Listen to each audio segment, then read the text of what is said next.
안녕.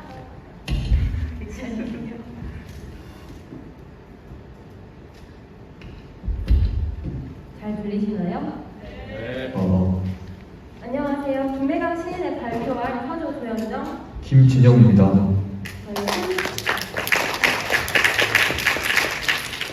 저희 순서는 김혜강 시인의 생애, 작품 3개 문학사적 의미로 진행할 것입니다. 먼저 김혜강 시인의 생애에 대해 발표하겠습니다. 김혜강 시인의 본명은 김대준으로 전라북도 전주 출신의 시인입니다. 여기 보시면 보이시나요? 1925년 조선문단의 달나라가 발표되고 1926년 동아일보 제1회 신춘문예에 당선된 새날의 기원, 같은 해 1926년 조선문단 제14호와 제17호 흑 무너질 성터에서가 발표되면서 문단에 등단하였습니다. 여기에는 안 적혀있지만 대표작으로는 무너진 제 성터에서, 별나라, 신소년 등이 있습니다. 김혜강 시인은 천도교 종리원에서 주최하는 강습회에 천도교회 월부의 수표를 발표한 후 시작활동에 뜻을 두었습니다. 그리고 천도교 청년의 전주지회를 이끌면서 지역사회 변혁운동에 방문하기 시작하였고 전주시회를 결성하여 문학과 사회운동을 병행하였습니다.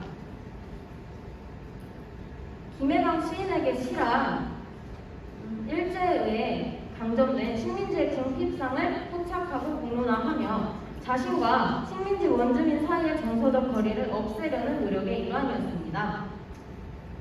김혜강의 시 세계는 주로 세 기로 나뉘는데, 초기 시는 주로 정열적으로 아무런 시대상을 포착하고 공론화하며 자연 친화적인 특징을 가지고 있습니다. 중기 시는 자연과의 인사교정의 특징을 이루고 있으며, 후기 시는 한국적 전통의 순수 서정식으로 돌아가 인생을 강조하는 시정이 나타나 있습니다.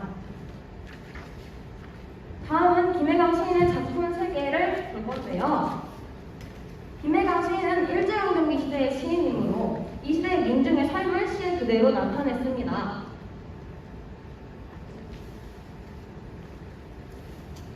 그리고 이 사실성을 확보하기 위해 서안체 형식을 사용하였는데요. 서안체 형식이란 편지 형식으로 된 문체를 말합니다.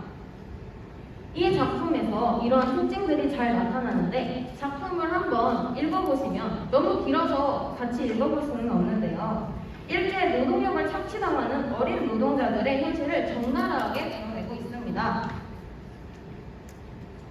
형광펜으로 칠해진 부분을 보시면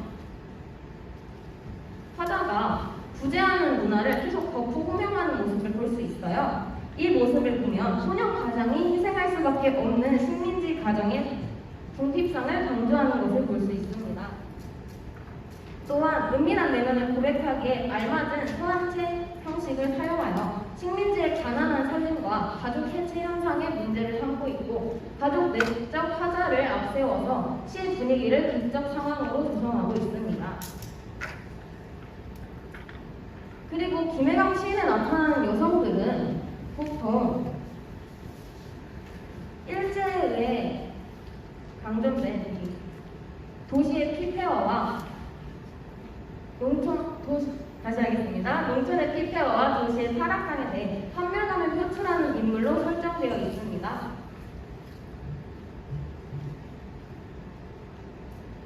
이렇게 김혜강 시인이 시 자체에서 여성의 비극적인 처지를 수용하는 것은 당대 민족 현실을 직접적으로 반응하는 행위이며, 당대 현실의 모순 구조를 혁파하려는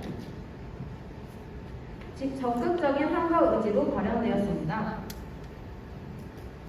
당대 시인들이 일제 산업을 직면했을 때 많은 작가들은 대부분 사소한 일상적 세목이나 개별화된 서정을 작품하는 데 집중했습니다. 근데 김혜강 시인은 민족의 자율적 의지에 반하는 일제의 제도를 배격하고 일제와 남성 위주로 된 사회 제도로부터 비중보를 당하는 여성의 비극적 처지를 시에 형상화하였습니다. 이렇게 억압받는 여성들을 시 속에 수용하여 사회에 대한 사회 제도를 비판적으로 형상화하며 여성의 계몽의식을 일깨웠다고 할 수 있습니다. 네, 다음 작품은 밀대 영감이라는 작품입니다. 네, 이 시는 동네의 친숙한 얼음의 모습을 담은 시인데요. 이 시를 통해 김해강 시인의 동시에 대한 인식을 확인할 수 있습니다. 김해강 시인은 동시의 장르적 특성을 고려해서 동시만의 순수한 고유의 정서를 표현하고자 고심했습니다. 하지만 그렇다고 해서 그가 현실의 내용과 동떨어진 글짓기만 한 것은 아닙니다. 김해강 시인은 시를 지으면서 하층 계급의 감정과 사상 같은 현실적인 내용의 시도 창작해 나갔습니다. 그는 이런 태도에 입각해서 작품을 발표하면서도 순수한 동시의 특성을 존중했습니다. 이러한 태도는 갈등 양상을 고조화시키고자 했던 카프 계열의 시인들과 비교됩니다.